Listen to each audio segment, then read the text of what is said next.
Hello everyone, welcome to the block and strap class that we're going to practice this morning. So hopefully you got the information that you'll need a strap, and don't worry if you don't have two blocks, you'll be able to get away with using one block. There will be a few things that we use both blocks, but it'll be fine, you'll be able to still use one block if that's all you've got, or if you've been able to get creative and come up with something else. Before we start, let's just take a few minutes to quieten and to internalize. So getting into a comfortable position, whatever that is for you, close your eyes and let the mind quieten from anything going on in the mind. Let go of your mourning so far of the outer world, and notice your breath, softening your belly, bringing awareness to your heart center, and the relaxed breath. As you focus on that breath,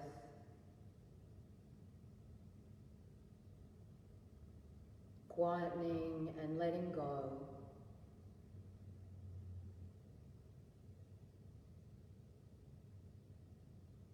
Observe your mind, any busyness, excitement about the class or anything else, and notice any hardness of your belly, and just relax, just relax.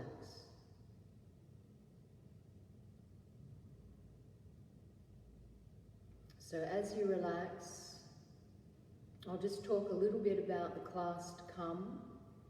There will be a lot of things that you can do. There may be some things that you can't do. There will be some advanced things, but pretty much the class, you'll be able to move through it and you can replay it as often as you like. The practice is designed to give you some insights into your body, like it's just another tool for your tool belt. It can give you insights into the postures and therefore into your body. There'll be times where we might flow, there'll be other times where I will need to instruct, and there'll be times where we're going to hold. So please do what you need to do. If you're not used to using props, please honour your body where it's at right now. And just allow yourself to enjoy the practice. Allow it to open you up. When we use props, we can hold the postures for a little while longer, and we can start to feel into those parts of the body that are blocked, closed, and needing deep healing. The practice also, as we do a lot of the same postures, it can also allow you to, you can practice with props when you're tired, when you need that extra support. Sometimes the body is fatigued. You can continue your practice, but you're just practicing a slightly different way, but pretty much doing the same postures. So just take one more minute, noticing mind, breath, body.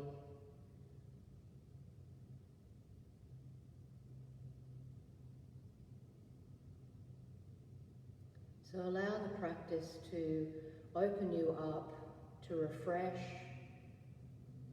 to enhance, to heal, to support when needed.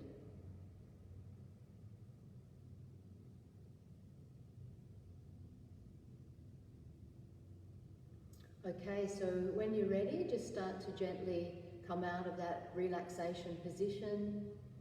I'll give you another minute to do that. If you're reclining, just gently stretch and move your body. If you were sitting, you might like to come forward for a moment, change your legs over, come forward on the other side.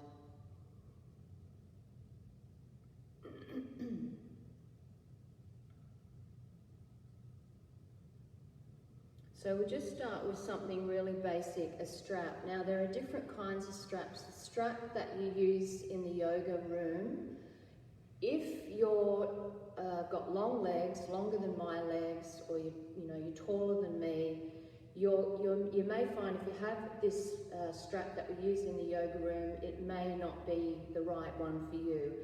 We do sell other straps which are longer, which might be better. If you're finding that the strap is very tight, it may not be long enough. This strap suits my body, as my legs aren't that long, so I just wanted you to be aware of that. You'll notice with this strap it has a buckle, so when you thread the strap, you're putting the strap underneath the buckle, then draw the buckle down as you pull through, and then that goes on top of the buckle. So not there, but in between there. All right, so that's how to thread the strap. So if you don't thread it right, it might come apart, so we don't want it to come apart.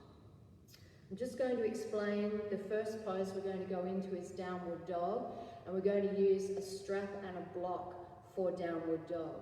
So the strap's going to go around, probably just around your elbows.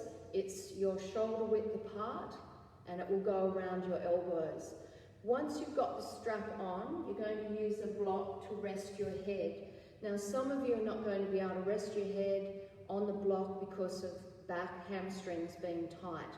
So you could maybe put a blanket on top, or another block, or even use a chair if you need to use the chair.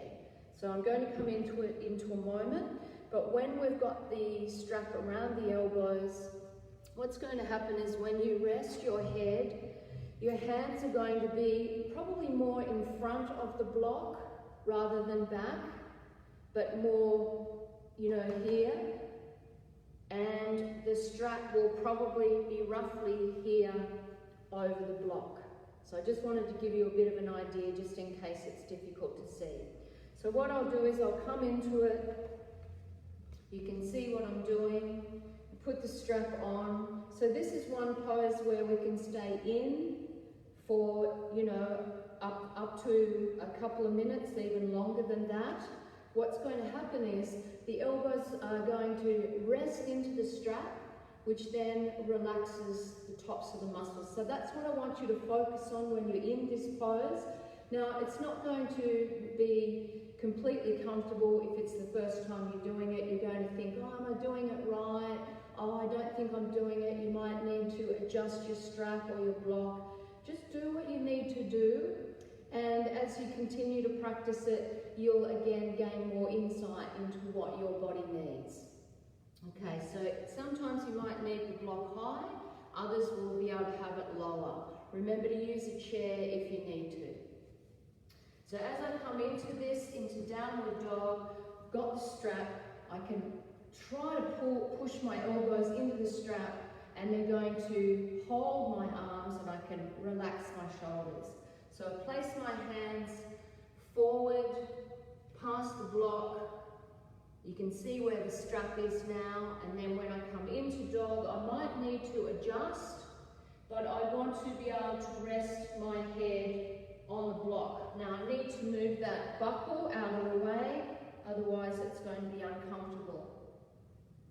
So let's just take a few minutes in here, keep checking in if you need to, and give yourself a little while in this pose. Don't come out too quickly, but keep adjusting, adjust the block, get a chair, whatever you need, adjust your strap so you can actually feel your elbows pushing into the strap.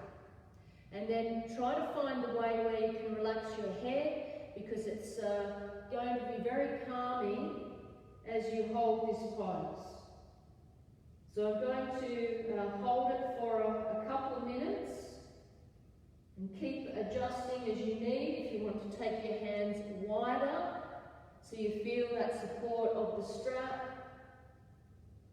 You don't particularly have to do too much with your legs or your feet. And start to notice the tops of the shoulders relaxing. You might just rest the forehead, so it's the forehead that might be resting. If it feels a bit awkward, give it time, be patient. I've been practicing this one for a while, so I can get very comfortable in it. And you can start to feel what you need to do when you're practicing your downward dog in a more flow. When you practice your regular downward dog, you're wanting to feel you can, soften your shoulders, release your trap muscles. Focus on your breath, feel your hands. Notice your breath and keep coming back to feeling. Feeling how you want to release the elbows into the strap as though you're trying to bend your arms. Move slightly back and forwards if you need to.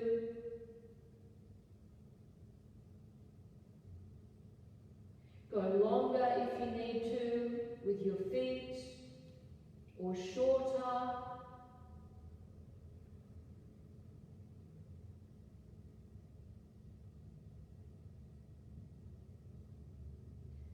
Be patient.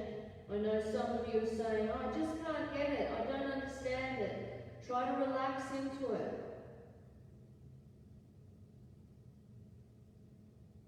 Do you need to make your belt a bit wider, shorter? What if you moved your hands further forward, further back, wider? Keep exploring and feeling where you need to be. This can also be very energizing. If you're feeling tired, you can spend a little bit of time, up to 5 minutes here. And it can create an energy flow. As the head being lower than the heart can help to ignite that energy. We're just going to spend 1 more minute. Don't let the mind get the better of you. Keep feeling your body.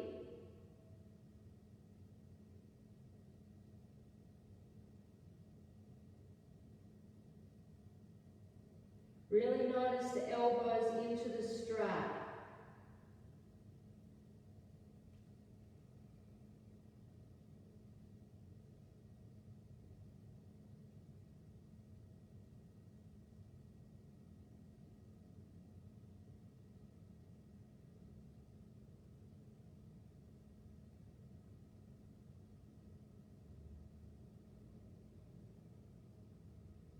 Alright, slowly now, when you're ready, just walk your feet towards your block.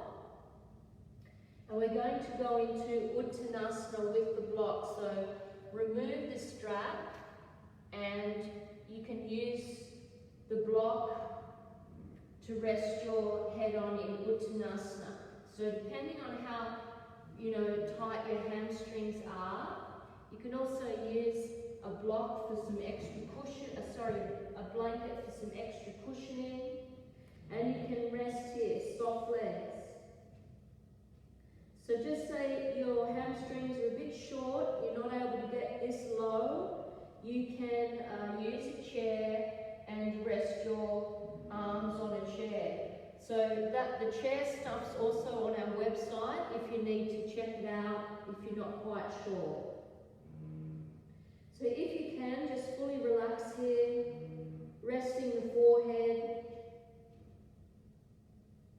and taking some nice deep breaths. So when the body is tired, when we allow the forehead to rest in our postures, it will unblock the energy and let it move through.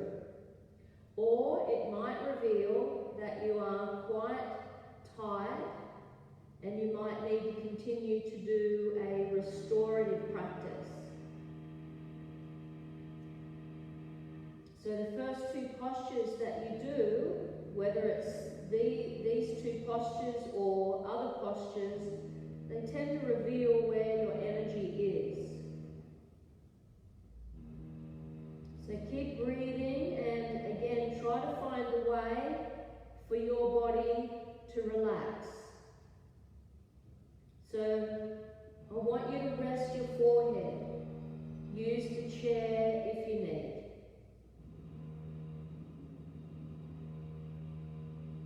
And again, we'll stay here for another few minutes because this is one where you can stay. You can bend your legs more if you need. Getting some really deep breaths into your back.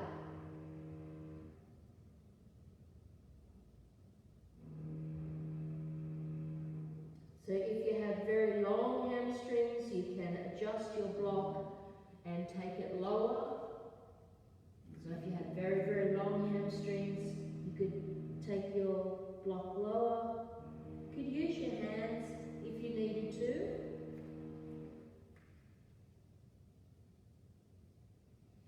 So forehead, more important that forehead rather than top of the head is relaxing.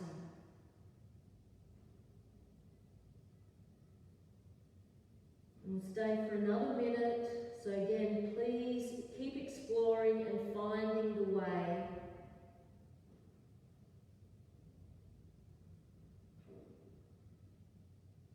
Doing this just once is not going to give you the insight. So practice it a few times over a period of time.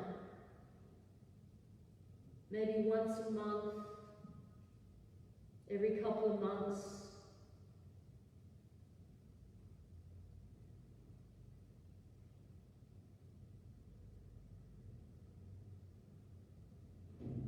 And just slowly now, you may find that you're a little bit blissed, relaxed, particularly those who have the longer hamstrings. So slowly allowing yourself to curl up and pausing. Just pausing in that upright position now. You might feel a little bit spacey. So just take time for that to pass. And we're going to bring in a little bit more flow now. As we move through the salutes, we're going to use the blocks. So those of you who struggle with the dips and the upward dogs, this can be very beneficial for you. So just say you've got tightness in your shoulders, the core is a little bit weak. So this can help when you place your hands on the blocks. We remember that we want to keep our traps relaxed and activate the lat muscles so the traps move down. So when you place your hands on the blocks and you go into the push-up position, you're going to find, hopefully, that when you move through into upward dog, you're going to get a beautiful opening in your chest because you'll be a little bit higher off the floor. So we're going to flow through a couple of salutes. Your blocks at the front of your mat, just not off the mat, but the block at the edge, roughly. So again, your hands are roughly your shoulder width and the blocks are the same, okay? So when you're ready, let's place the blocks there and come up into Tadasana, breathing in, raising the arms up, breathing out as you fold forward. Place the hands on the blocks, inhale, look forward, and step back, first step back. Now as we come into plank, moving into plank, and we pull the elbows in, we keep the chest open, we feel those shoulders, make sure they're even, they're open. As you come down, let's do the first one on the floor. As you come down, you breathe in, lift the pubic bone to the belly, open the chest, and here it's very difficult to straighten the arms, and that's good. Pull the elbows in, lift the chest, and then slowly as you ease your way back to dog, you can choose to keep your hands on the block, but I'm going to place my hands on the floor. And we'll do 3 more breaths in dog. So pretend that you've still got that strap around your elbows and you feel instantly your shoulders relax. 1 more deep breath. Navel to spine, exhaling. And then bring the feet forward, walking or stepping. Inhale, float heart, spine. Exhale as you soften to your legs. Inhale raise your arms, come up, and exhale as you release your hands down. Inhale, raise the arms up, arms wide as you fold forward, hands on the block. Inhale, look forward, and exhale, walk or step back. Go slow now. As you come to the floor, you're feeling shoulders are rolling back as you move into your position. Now you can come to the floor, or this time press hands, lift that chest and move it forward. That chest and lift it up, and then exhale, downward dog. So if you feel comfortable keeping your hands on the block, do that. I'm going to put mine on the floor again. And another 3 breaths.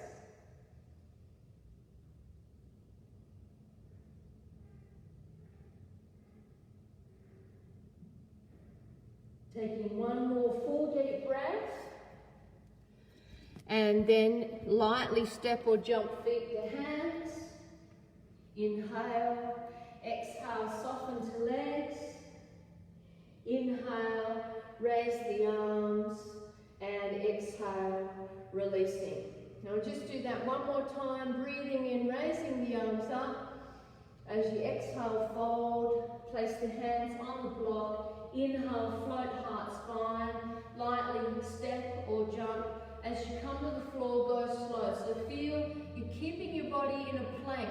You're not dropping your belly, your bottom's not poking up as you go down. You're in a plank. As you come down, feel your shoulders, pause, then feel the lat muscles engage, chest lifting, and back to downward dog, exhaling. Well done. So just another 3 breaths.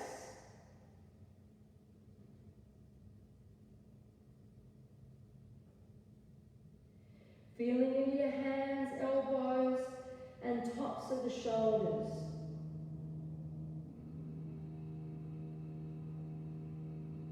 Lightly step, walk feet to hands, inhale.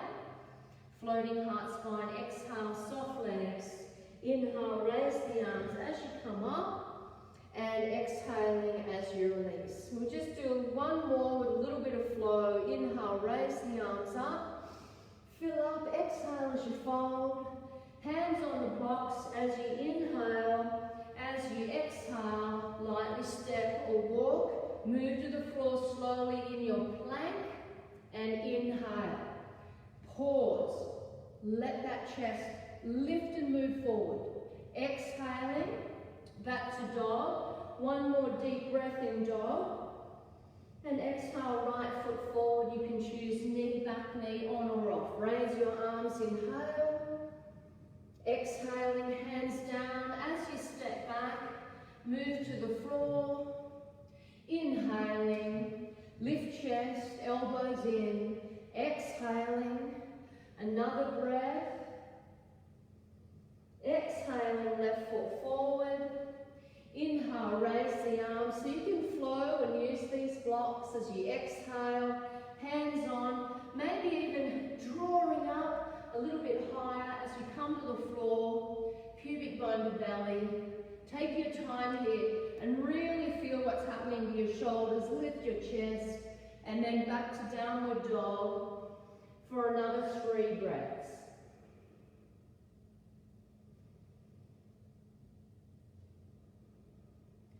So if you haven't got the 2 blocks, don't worry.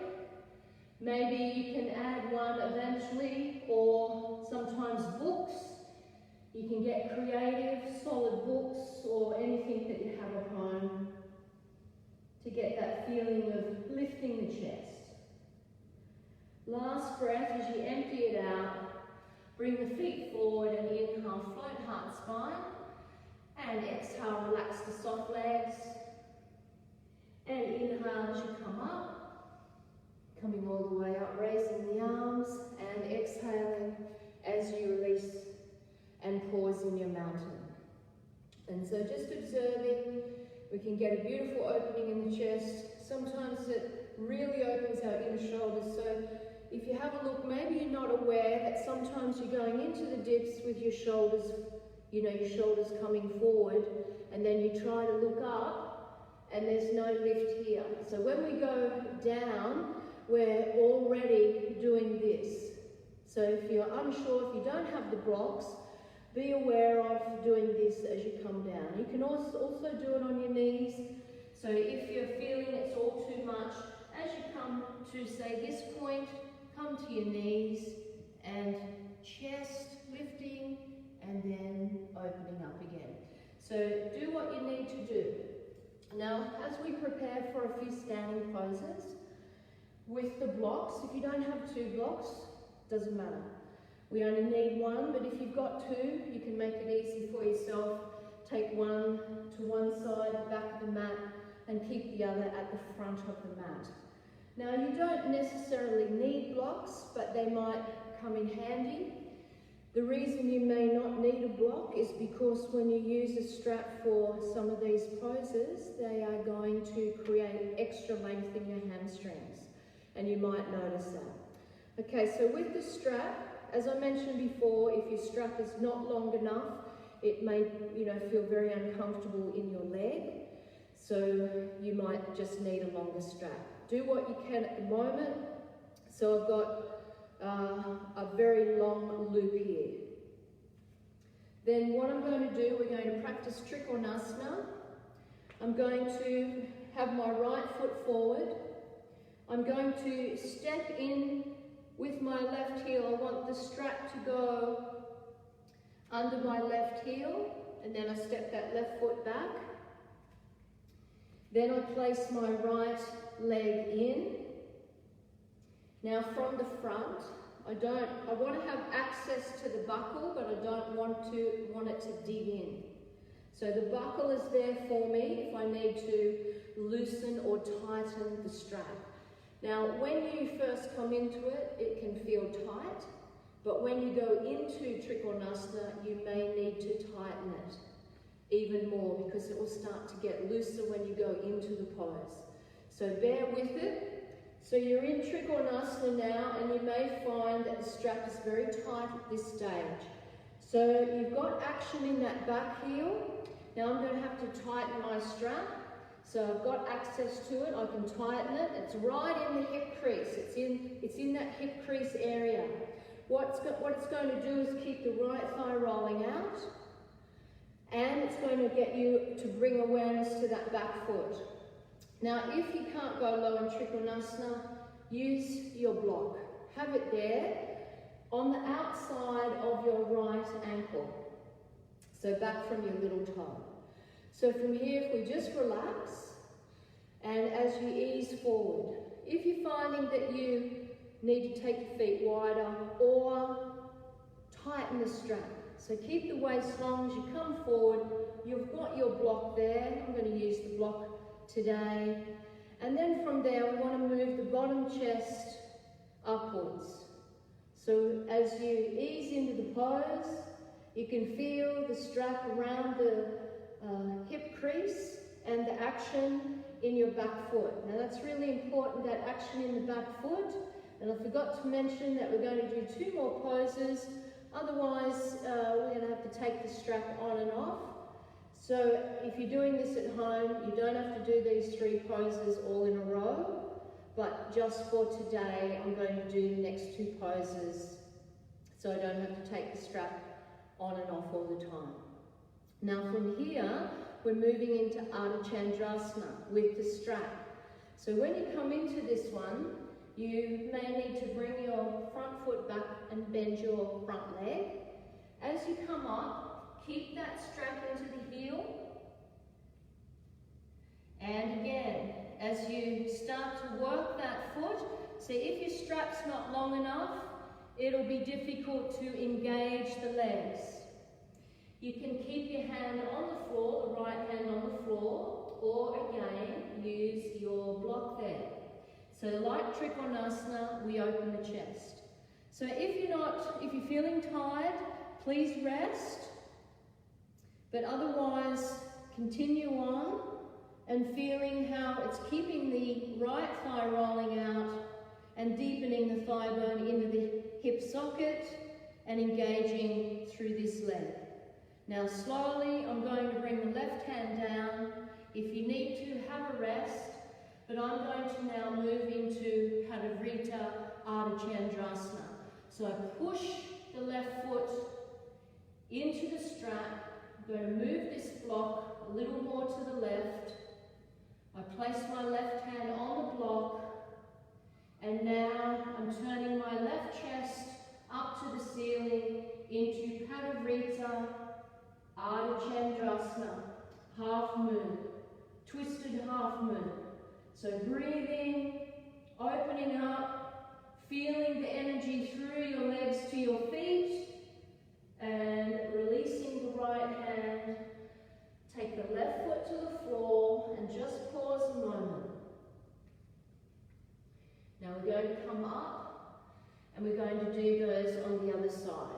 Now just say you do this later on in your own practice. Feel free to do Trikonasana both sides, Ardha Chandrasana both sides, and then twisted Ardha Chandrasana. So break it up if you need. I'm just doing the 3 because it's just going to make it a bit easier for this class for you to see. So when you're ready, you change sides.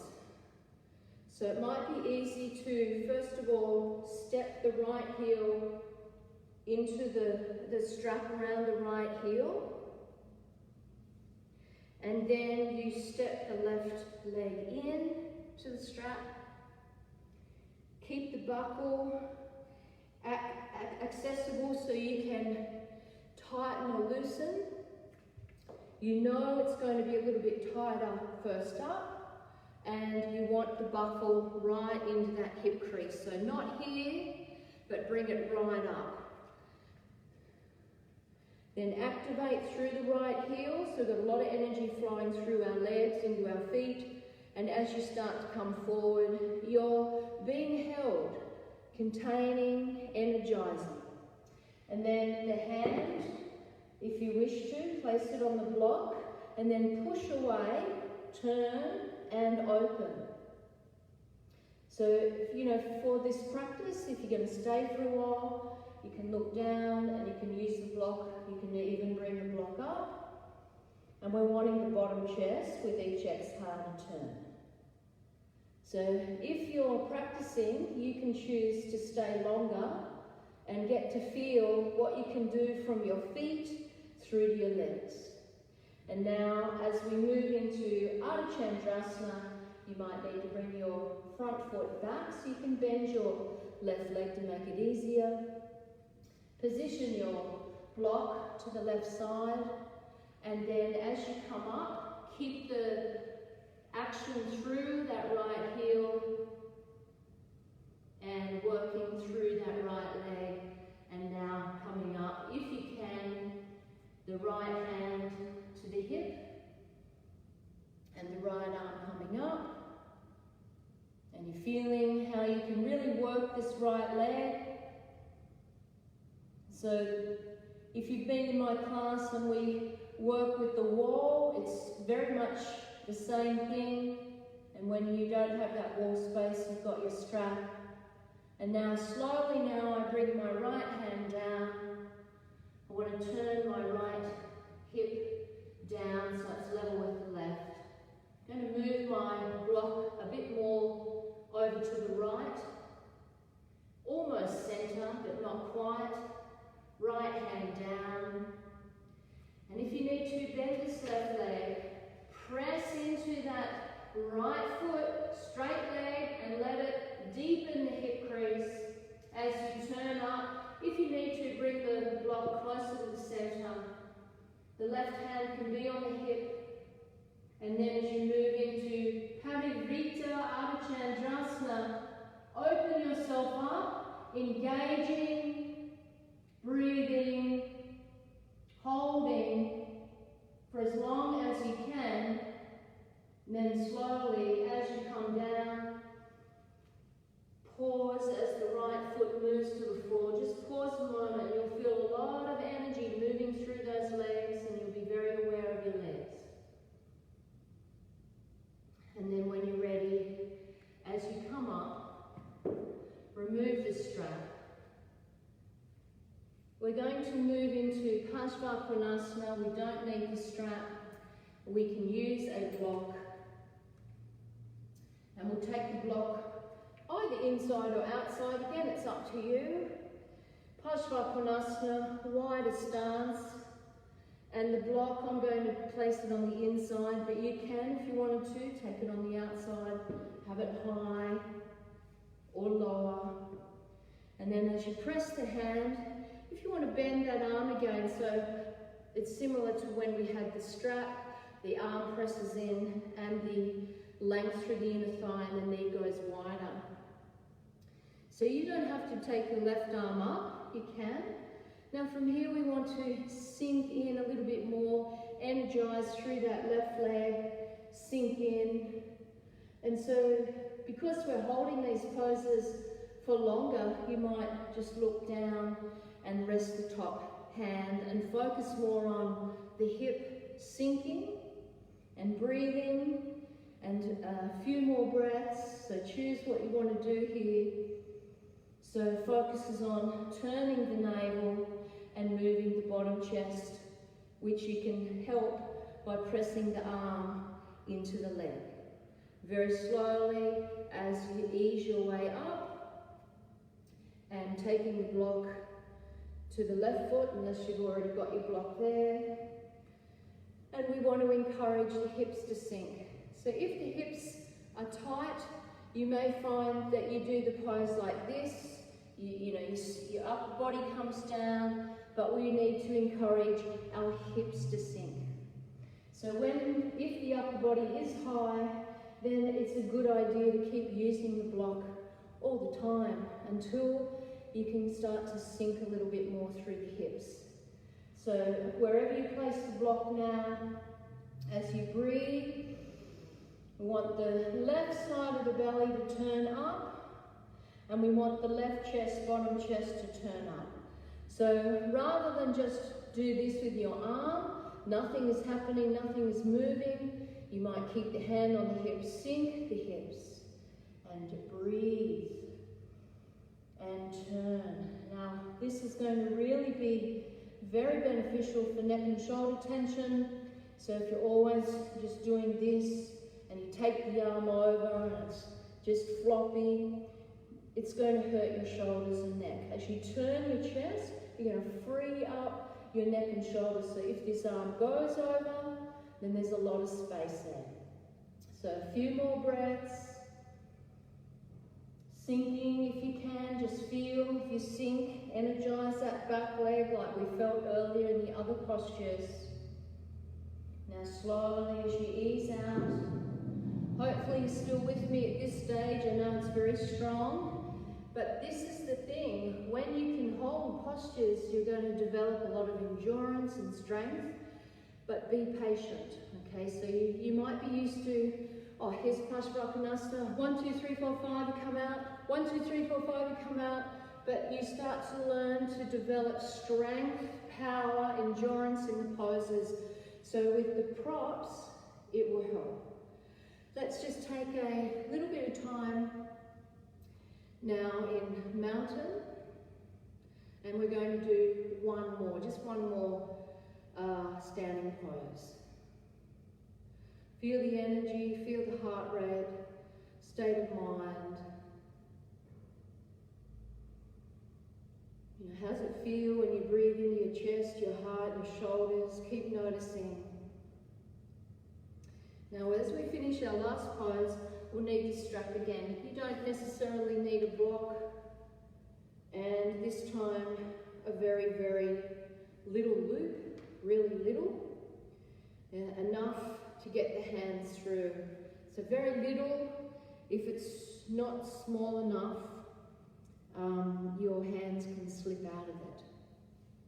So you place the hands in and you interlace your fingers, and again it's going to give a lot of awareness to the arms, the inner arms if they're tight, which can be problematic for the shoulders. And you can start to feel outward rotation, inward rotation, what feels good in this pose for you. When the heels of the hands are together and can stay together, it can give you a lot of insight into your arms. When the hands come apart, the elbows go apart and we start to get it more in our shoulders. So with the strap, you may find that you can feel a lot more in different parts of your arms. So we'll do this in Prasarita, Padottanasana. So go sideways on your mat, take your feet as wide as you can. And as you breathe in, feel you want to draw your shoulder blades together. And now as you breathe out, you can bend your legs if you like, as you bring the head towards the floor.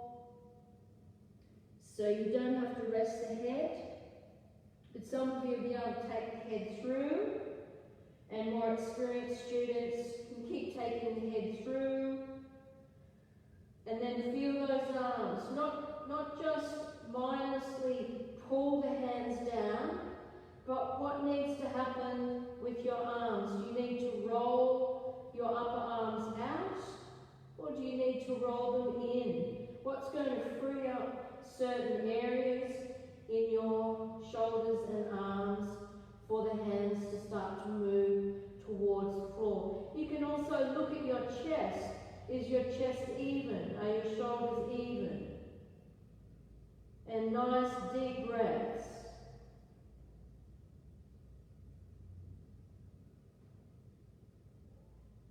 Holding the pose, breathing.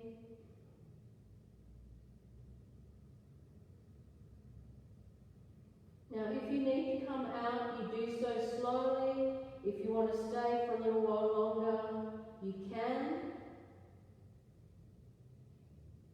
If you're still in the pose, feel the breath in the collarbones and feel the lat muscles pull the traps away from the sides of the neck, pull away from the ears. When you're ready to come up, just do so slowly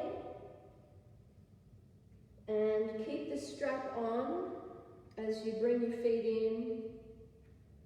And again, if you weren't quite sure of that instruction, when you're in the pose, the shoulders can go up to the ears. So we draw down by activating the lat muscles, which are here, we draw down. It's almost as though this part of your body is going inwards and you narrow. So you get that feeling. So what you're going to do now is remove the strap, position your blocks, if you have the two blocks, at the front of your mat, and we're going to move to the floor. Let's just stand in mountain for a few more breaths. Noticing how it feels when you breathe into your upper chest, collarbones, inner shoulders, down through the arms, for those who have problems in these areas. And we just want to get to the bottom of it. You know, what is it? Comes and goes, it stays, can't work it out. Keep exploring and trying some different things, same poses, but feeling them in a different way. Let's move through the salute now. Any kind of salute that you want to do. As you breathe in, raise the arms. And as you breathe out, folding, placing hands on the block. Inhale, float heart spine, lightly step. Go slow to the floor, nice and slow. Feel those shoulders, same action that you were just doing in the previous pose. As you breathe in, draw those elbows in, chest lifting and legs working. Maybe head back, and then slowly, as you ease back into your downward dog for a few breaths. Now holding downward dog for a few breaths. So when you've got two blocks, you can work your postures, salutes with the blocks. And now we're going to use the blocks for our jump throughs. So come down to knees and position your blocks, bring them back a little bit further. So you go back to downward dog, but you've got enough room at the front of your mat to come through. So you're in downward dog, but your hands are on the blocks if you've got them. Now from here, because you're higher, when you come through, you can lightly step as you slide your feet through. Those who can, staying up just for a second and coming back down. So this will also work your core if you can. I held it for longer, but you only need to do it for a second. Now just take the blocks out a little bit, remove, keep them handy, but come into Janushisasana. Okay, so let's just move forward in Janu, not needing anything for this. We just want to relax a bit more now.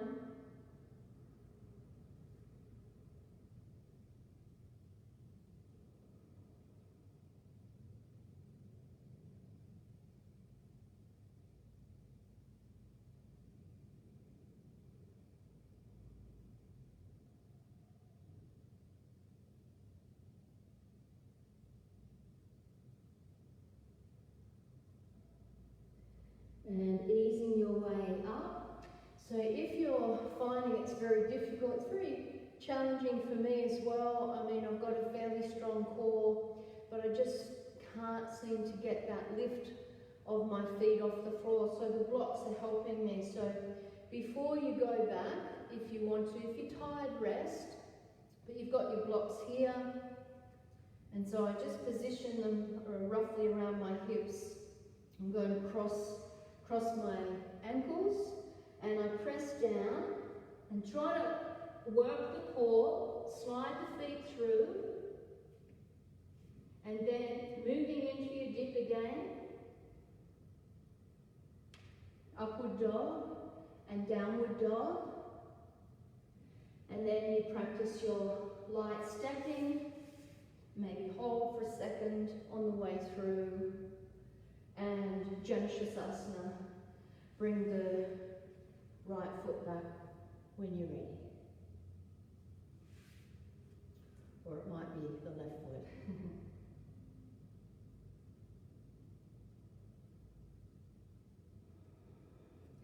So just say you had a lot of tightness in your hips, you've got your block there to support your outer hip and that bent leg. That's another way to use your blocks.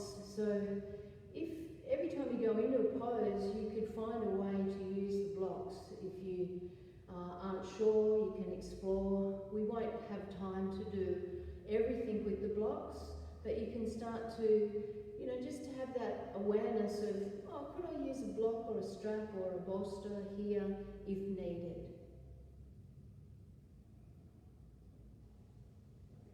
And when you're ready, as you come up, so again, if you're tired, don't worry, come back to it at another time. But if you're okay, you cross your ankles, hands down. So we're trying to draw up through the core, press down, lift the feet as you ease back. You've got your blocks there if you want to. You keep using them for your dips. Lifting the chest, moving the chest through, back into downward dog. Now if you gain enough, you can lightly jump through into triangle mukha, where you're going to keep your left leg back in half virasana. I'll show you both ways.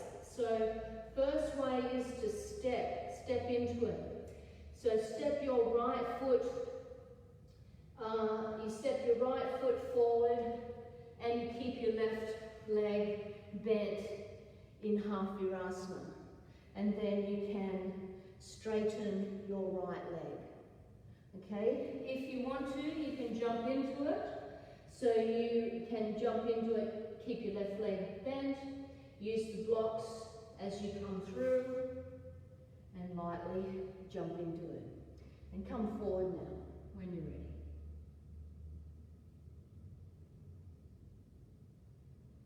So if you needed to, you could slip that block under more so your right thigh, not so much just the buttock, but more the upper part of your thigh as it's more comfortable, and it can balance your hips.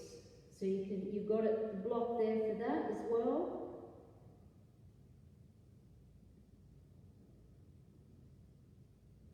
And then coming up when you're ready. So from here, if you need to, bend your right leg and place the right foot under the left knee and lift up that way. Those who want to and can, practice, keep the right leg straight. The more you lift the hips and core, the more this leg can easily slide through.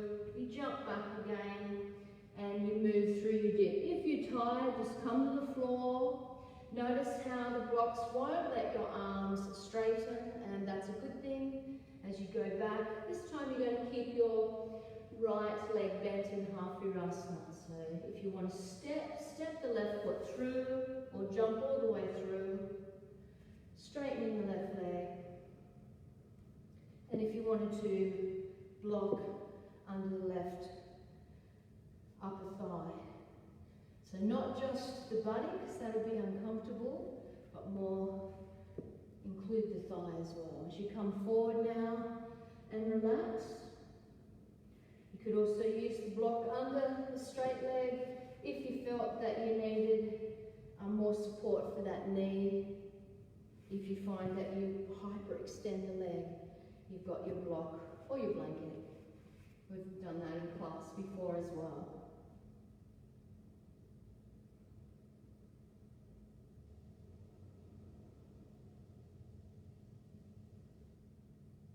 And easing your way up when you're ready, position your blocks. So you're either going to bend your left leg and take your left foot under your right knee, or keep that left leg straight.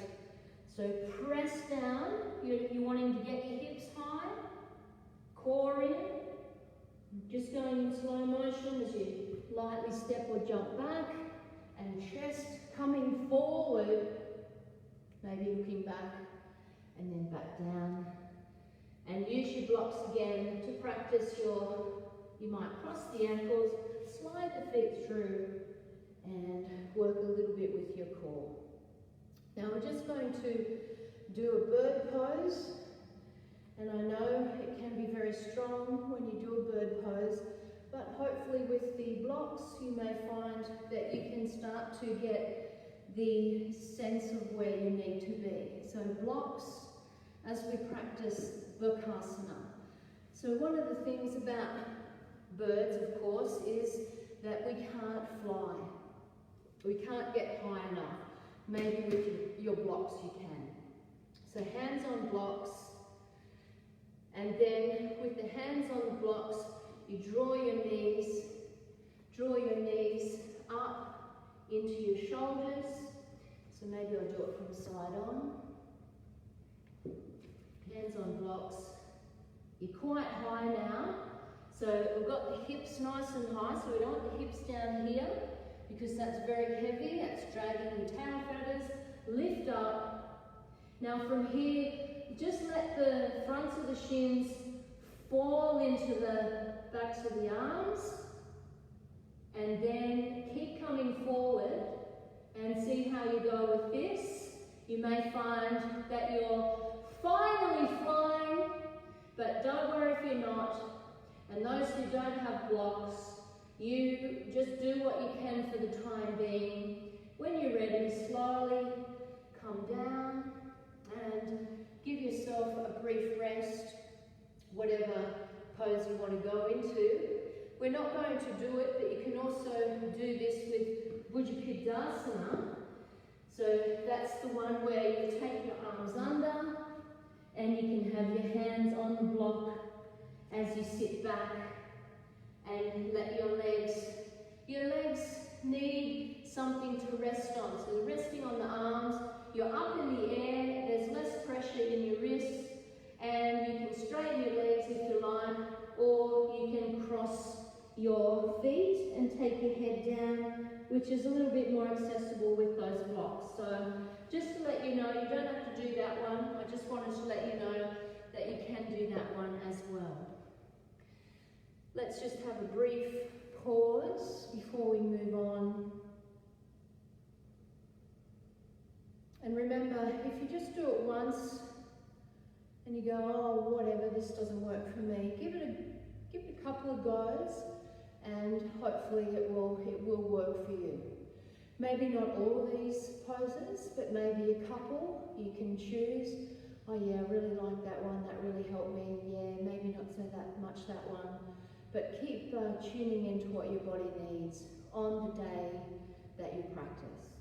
Now we're just going to do Ardha Matsyendrasana. We're going to do a twist. We don't really need any props for this one, but we do need to do a twist before we move on. Now you can use something under. I'm just going to use this block as I come into Ardha Matsyendrasana. I'm going to sit on the block. You don't have to. And take your left foot under and your right foot over. And come into the twist when you're ready. So just an awareness of the right sit bone moving down, any arm variation. Remember, we just want to focus on the twist. Because I'm sitting on a block, I'm high, so I need something to rest my hand on now. So I can just very gently push away, so I'm not leaning into it, I'm continuing to grow. And if you close your eyes now and focus on how you want to create movement in your spine, turning from your navel, and give yourself half a dozen breaths. Change sides in your own time.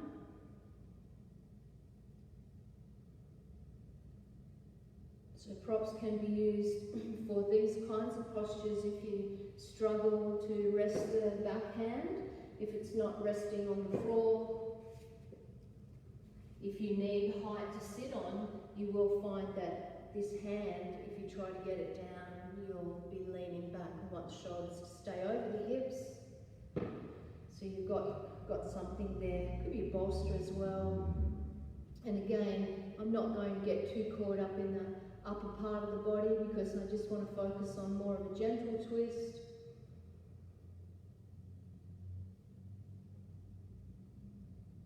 And we become aware of how similar this is to what we were doing in our standing postures. So when you gently squeeze your belly, you're getting movement in your chest and you're getting freedom in your neck and shoulders. If you're not feeling that, just relax a bit. Maybe you're trying to do too much and you don't need to.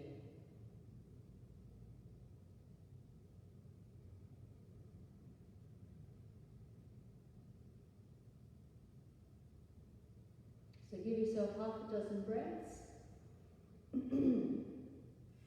And just join in when you're ready.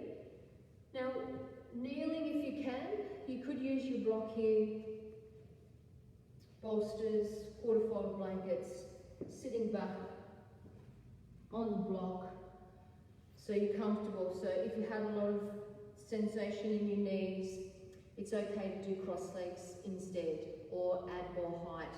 So you could maybe use two of these blocks, feet out to the side. So you can see I'm quite high and there's less pressure in my knees and it's quite comfortable. I'm just going to use the one and we'll use our strap again. So we're in a comfortable seated posture and we'll use our strap and we're having the strap very long. Now this is to work with the shoulders. It's a very strong one in the shoulders, and when I see students practicing this one, I notice that they tend to do this. When they take the strap behind, they bend one arm. Don't do that. Again, we want symmetry and we don't want to compromise one side of the body. So it can be very strong, but again, opening this area from the collarbone, inner shoulders, inner arm, and very good to bring awareness to the shoulders. So you start with your hands fairly wide. And some of you may not be able to do this just yet, as it might be very strong, but you can definitely do the forward bit. Just take your arms up. So let's just do this first. As you take your arms up, you're trying to, gently pull on the strap to keep the hands moving outwards. So we don't want the strap to get slack. We gently pull on it as we take our arms up and then down. Now those who can, you're going to take your arms up and take them behind. But remember to keep those arms straight. We want symmetry. As you take your strap to the back of your body, just touch it around your sacrum. Now pull on the strap as you take your arms up. So again, not like that, both arms straight, up and forward. Now just continue on as I give you a few more instructions. As you continue on, feel free to close your eyes. And be mindful of, when you are kneeling, that you're not going like this with your rib cage. You keep your tailbone tucked and you keep your front rib cage quiet.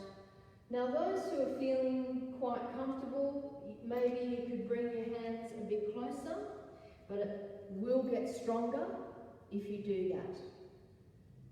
And for the last couple, I want you to slow down. When you start to bring the arms up from behind, just do it in stages. Start to go slow so you get to almost halfway and you pause. And then gently pull on the strap and continue and pause. Feel that, just for a second you're pausing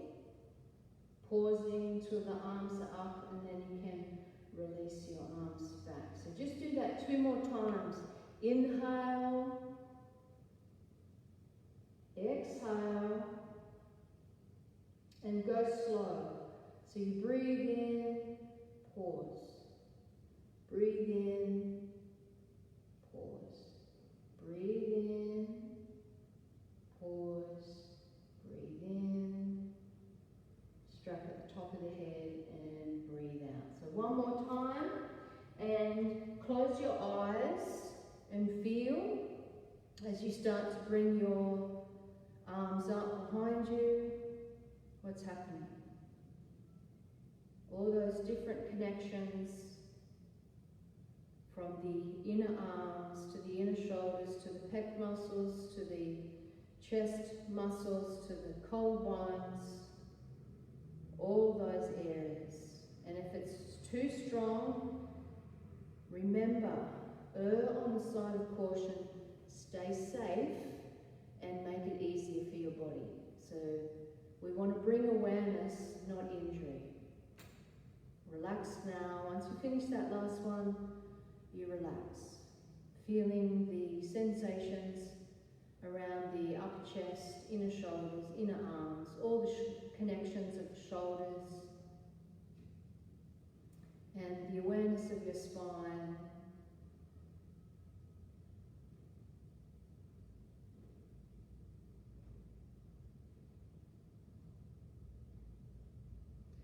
Okay, so for our next one, what we're going to do is use the blocks for our back bends. Now, just say you've got knee problems, it might be better that you use a bolster. Lay back over a bolster and forget about doing virasana. Just lay back over the bolster, bring the soles of the feet together, and you've still got a beautiful opening here, the same opening, and make sure you're comfortable doing this. Do it this way if you've got knee problems. If your knees are okay, full virasana. So the block is going to go roughly here in the upper part of your back, your shoulder blade region. Your head won't be on the floor, so it can get strong in the neck, so you can hold your head. So when I come into it, you can pad it with a blanket if you need, if you find that the block digs into you. And I have my hands behind, I lift my hips and I lay onto the block. Now if it's not in the right position, I'll just come up and I'll take it either a little bit higher towards the neck, but I don't want it digging into the neck. So I will take it a little bit higher. And then I lay back. And if I've got a sensitive neck, I'm going to support my head in my hands. Maybe pull my elbows in, as it might be strong there as well. For those who are okay, hold the elbows and let yourself rest here now. Feel the beautiful stretch in the sternum, in the front body, and the breath and let yourself be here. And if it doesn't feel right, then honour that, because there is no one way. So just say it doesn't feel right for you. Come up and explore. What if you took the block a little bit higher, but you don't want it digging into your neck, but it might need to go higher. And that might feel better if you take it a bit higher. Or it could mean it needs to go lower as well. But no digging, so you want to feel that you can really rest on the block. So it's not digging in, you're not sort of holding on, waiting. You can relax here. Whether you hold your head or hold your elbows. If you're holding your elbows, you can change. And you can stay in this one for a while. So again, it's doing a back bend, but without the effort of, you know, having to use all your muscles. You can relax into it, and you can explore now. So when you do your regular back bend, what you might notice is, oh, okay, where do I need that opening? If you're in a regular back bend and you're opening the chest, maybe you're not and you're jamming in your lower back. So when you do it this way, you may find, oh, I need to do this a bit more. So stay there for as long as you can. If you're doing this at home, you know, if you practice this on a regular basis, just intuitively you'll know to stay in it for longer. Now the next one that we do is similar to our Dhanurasana, our bridge. And again, it can be a bit tricky for those who have problems in their neck and shoulders, but I'll show you another way in a moment. But if you can, see how you go with this one. You're going to lay down on your back. And you have to walk your feet in, so you come up onto your toes. You've got to get really high in your hips, so you can slide your block into your sacrum. Now, if you can't get your hips high, put the block low. But if you can, take it high. And then once the sacrum is resting, walk the feet away. Now, if you've got a lot of tension in your shoulders, you can use blankets to support. So roughly, if you've got this roughly equivalent at home, fold it into half long ones. You might need more than one, but just for, and as an example, I'll just use the one. And it's similar to shoulder stand, where you put the shoulders at the edge of the blanket. So the shoulders are at the edge of the blanket, and then your head is on the floor. Shoulders at the edge, head on the floor. And this can help support your shoulders and your neck. So another way to hold the back bend and to experience, okay, this part of the body, the lower part of the body now. What's happening is you hold it. Those who want to go in a bit deeper, you can bring your feet together and you can walk your feet away.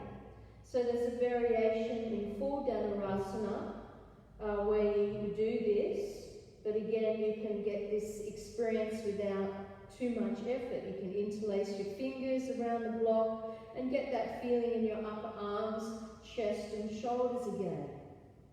If it is very strong, you can walk your feet in, and you can do a couple of variations here. You can raise a leg up, very similar to, again, some of the shoulder stand and headstand variations. And you can do that variation. You can do it with keeping the bottom leg really straight, and beautiful stretch for the hamstring and the bottom leg hip. And just say you're really tired, but you wanted to do shoulder stand because you know it's so beneficial. What you could do is, if your block's a bit shaky, hold on to it, and then you can take both legs up and do your shoulder stand here. Very similar, because chest is coming to chin. And the thing is to try to get the sit bones to kind of just hang off the edge of the block, sorry. So there's a slight back bend, just very slight back bend. The lower part of your spine's deepening. And if that's not happening, you may find that you can't balance, or it might be a little bit uncomfortable. So here's another way. Now, if you're a Moon Day girl, you wouldn't be doing some of these things. No inversions. And you could be here for quite a while and still experience similar benefits to shoulder stand, Jalandhara Bandh, without the effort. So if you're tired, those days you're tired, let yourself be here for 5 minutes. You can stay here for quite a long time. Okay, so when you're ready, just come down and relax. So because I've got the blanket, I'm just going to interlace fingers behind the back of the neck and relax. You'll feel sensations in your back and your sacrum. You might just very gently rocking the sacrum, feeling from side to side as the knees gently tick-tock from side to side.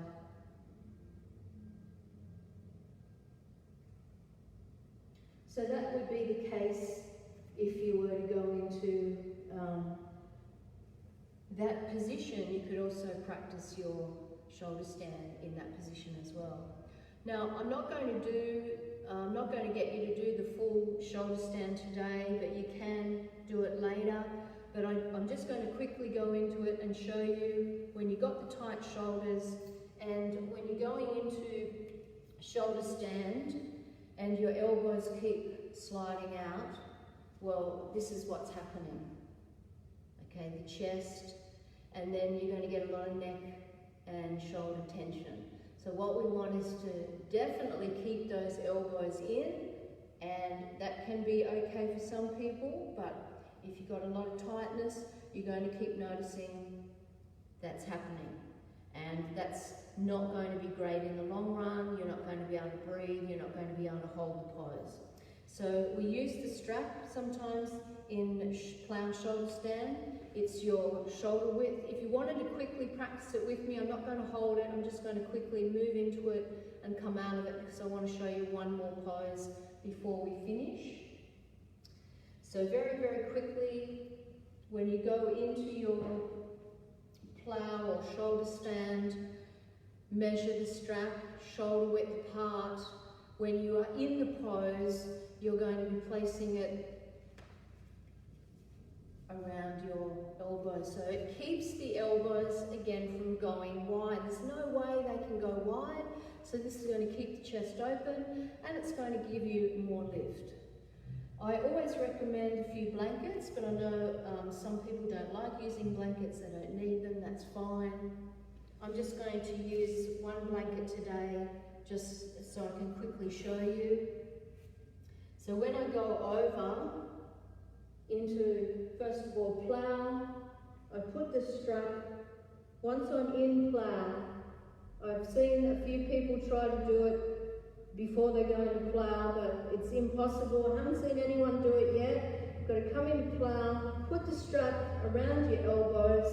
You can then start to get this lift, this deepening here. So not heavy, but lift. Part of the birds as well, lifting, deepening, hands in the back, and then taking your legs up. So again, if you find that you can't create lift, it might be because those elbows are going wide and you're collapsing. Not great for the neck in the long run. You might be able to put up with it for a while, but eventually it's going to, not feel great after a while. And then I'm just going to come down now. So when you come down, you can choose to interlace the fingers. Now if you were a little bit flexible and you could handle changing the strap, little loop, you could quickly do that, put it around the wrists like we did in Prasarita, and straighten the arms to keep the heels of the hands together. So after a while, when you practice using the props, you get very flexible doing this, doing that while you're in the pose. And if you have done this with me, just slowly start to come down now and give yourself a rest. If you didn't do it, that's okay. You don't need to rest unless you really want to. And we're going to finish with our last pose. We'll need one block and a strap, and this is going to be a little bit more advanced. It's going to probably be a little bit more challenging to go up into headstand when you do it this way.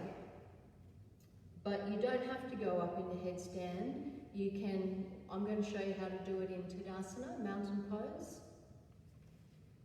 So I'm just going to adjust the screen again. So what this is going to help is to bring awareness to the lift through the inner thighs, drawing up through the inner thighs. And when we're upside down, that's what we want to be more aware of, the drawing up, not the, these legs heavy and asleep. We want to be able to energize and draw up. So this can help. So you need a strap and a block. The block you'll place in between your thighs, but first let's step into the strap. Just going to move my mat a bit. Step into your strap. Put the block, if you want to, put it this way, you can. I prefer to put it this way so I get a lot of work from the knee to the thigh. And then I just make sure that that block, if your thighs aren't strong enough, that block can easily drop. Now it's okay if it drops when you're standing, but you don't want it to drop when you're upside down because it'll drop on your head. So you position the strap, keep that block very secure there, and now as we practice being in Tadasana, we feel the energy. So from side on, we want to be mindful of not the pushing or clenching, but when we breathe out, navel, pubic bone in, and broadening and relaxing here. And this is what we want to be very mindful of when we're upside down, this action. So there might be some of you now who are finding, okay, well this is enough. I'll practice it in Tadasana for a while. And when you do that, you'll notice that as the thighs work into the block, you want to feel a slight spreading in your sacrum, tailbone, and a lot of space in your lower belly and around here. So we don't want to squeeze in, but we don't want to roll in too much here either. Now you could practice this in your downward dog. Please go to a wall if you need the support of the wall, because even if you can practice freestand, headstand, it's still very challenging to come up with the block and the strap there. But as I go down, I'll come down to kneeling, and some of you might just practice preparing. Okay, so you're going to prepare to do your headstand. You'll interlace your fingers. Remember the Do 20 point that you're going to stimulate, the crown chakra. So the heel of the hand at the bridge of the nose, middle finger stimulating crown chakra, and you'll be pressing down into that part of your head. Interlace your fingers, place your head in. Now some of you are just going to be here, like forearm dog with the head on the floor. And you can practice walking in, and those who can start to come up. You could probably get away with bent legs, and you're using the wall as well. And as you come up and hold the pose, really feel that action in your upper thighs, navel drawing gently in, forearms pressing. So we can't get the feet together, but when we do have the feet together, we're aware of what's happening through the inner thighs. So we relax and broaden sacrum, draw the inner thighs to the inner heels as we gently squeeze the block. So bring awareness to these areas when we're upside down. And you can probably hold it for quite a while, but I'm going to come down now, and you can bend your legs if you need, or you can come straight legs, and you can curl down. So you've got to hang on to that block, come down, and then remove the block and strap, and then give yourself a rest.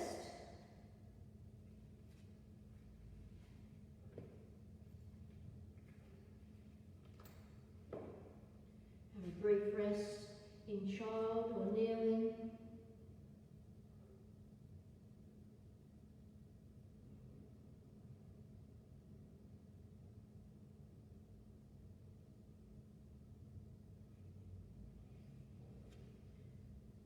So remembering to give yourself a bit of time to explore, using the props. As I said, you might, just use them for a couple of things, and you might change it around, and you'll use them for a few poses in one practice, and then you'll use them for another few poses in another practice. But they can hopefully help your postures, and therefore giving you more awareness into your body. I just want to quickly go through a couple more. We're not going to practice these postures, but the strap and blocks can be used for so much more to enhance the feeling in the posture. So remembering that's what you're wanting to get. It's not a hindrance. In fact, it can really open you up and get you to feel what you need to feel when you don't have the props available. So I just wanted to quickly mention that when you're doing, say, pigeon, and you want to start to, go a bit deeper into ekapada and grab the foot from behind, the way to place the strap, it's similar to a sandal. You put the foot in, shorten the loop, and then place it between the big toe and the first toe, and then you take it back. So you could be doing pigeon, or you could be practicing, Natarajasana. So that's the way to use the strap there. So in pigeon, you use it this way. I would normally have some props to balance myself, but just quickly, as we're running out of time, as you start to walk the hands closer and closer, what I meant by enhancing it is that you can try to move your foot away, it opens your chest, you walk your hands in closer and closer, and you continue to do that. So that's a way of working with the strap for those postures.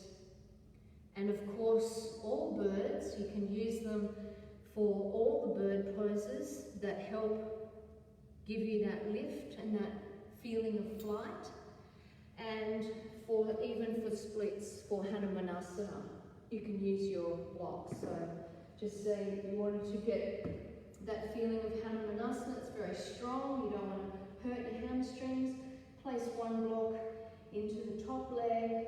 You can even use another block into the bottom leg. Positioning it where it feels comfortable, moving it a bit higher, moving it a bit lower. You can use blankets as well here, but blocks are good. And then you start to get this feeling and supporting the body. So I just wanted to quickly mention those few things, that whatever pose you're in, you can just be mindful of, could I use a block here? Would a block enhance, open, bring awareness, a strap, a bolster? So don't be closed to the idea.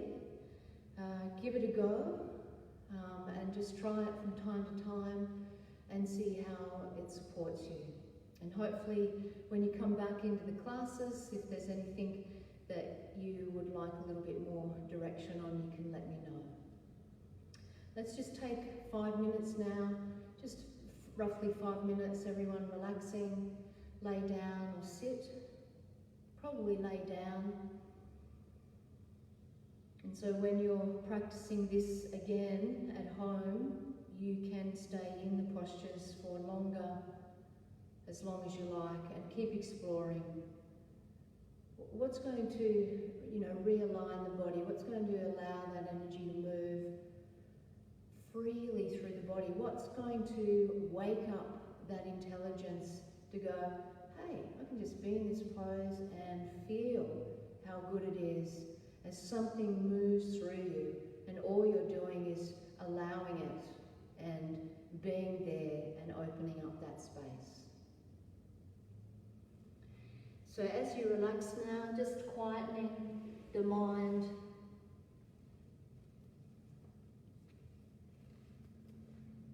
letting go of any busyness in the mind of this or that, and simply feel into your body, feeling here now and the sensations.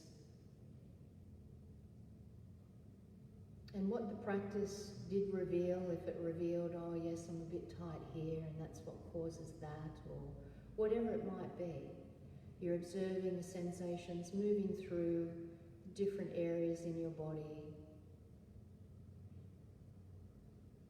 Hopefully also you can recognize that it allows that part of the body to open for the breath to move into. Sometimes we can't get breath in. It's like the dam, it's boarded up, and then finally when it opens, the water can move through, the breath can move through.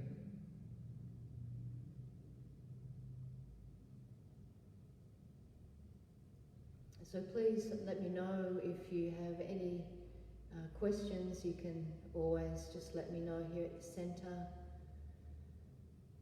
And thank you for joining in. Please stay resting for as long as you need for your body. And when we do start classes again, if at any time you would like to experience more of those postures, please just let me know. Have a beautiful day today, everyone, and thank you for joining in. Namaste.